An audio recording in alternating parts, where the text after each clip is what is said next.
أسعار الأورو في المساء، ماذا يحدث أيضا اليوم لأسعار الأورو في المساء؟ وكذلك الدولار والجنيه الاسترليني ومشكلة ومعضلة كبيرة، واش هي؟ صلوا على النبي وديروا لنا الإعجاب والاشتراك. متابعينا بزاف راهي تلفت لهم. نبداو مع الموضوع تاعنا ومن بعد نعطيكم الأسعار في النهاية بإذن الله، ما نطولوش. ولكن بزاف راهي تلفت لهم. كاين اللي يقول لك إلا كان عندي الأورو مثلا عنده كاش كمية هكذا وراه حايب يبيعها وتلفت له. كاين اللي يقول لك إلا كان نبيعها دوكا ولا نخلي حتى لنهاية السنة ونبيعها مثلا باش يبيعها بحاجة غالية، يعني يصبر حوالي نقولوها مثلا حوالي شهر ونصف، ولا المهم خاصة كي يجي تقرب نهاية السنة، خاصة مع التوقعات اللي كاملها توحي باللي كاين ارتفاعات في نهاية السنة. صراحة الآن أصلا الأسعار راهي كما يقولوا للناس اللي حابة تبيع راهي مليحة، الناس اللي حابة تشري صراحة تقدر تقول ما مليحاش، ولكن محتم عليهم اللي يشريوا لأنه ما عندوش البديل للأسف.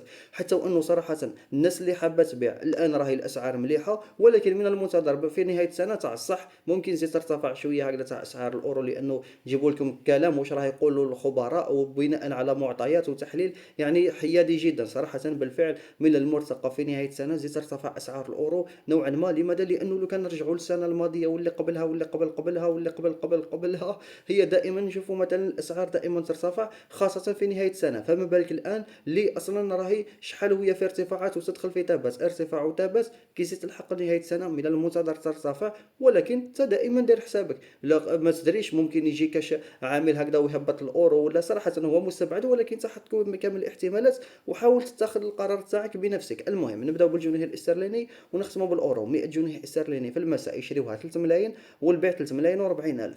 الدولار 100 دولار يشريوها عليك في المساء 3 ملايين 2 ملايين و310، والبيع 2 ملايين و340 الف، وممكن تلقى اقل ب 10000 على حسب الكميه والولايه. اما بخصوص اسعار الاورو في اوروبا ومن بعد هنا في الجزائر، اللي راكم في اوروبا راهم يشريو فيها 100 اورو في العموم 2 ملايين و690، والبيع 2 ملايين و710 الف، وممكن تلقى زيد ولا نقص ب 10000. كذلك هنا في الجزائر 100 اورو راهم يشريو فيها في العموم 2 ملايين و690 حتى 2 ملايين و705 الف، والبيع 2 ملايين و720 الف.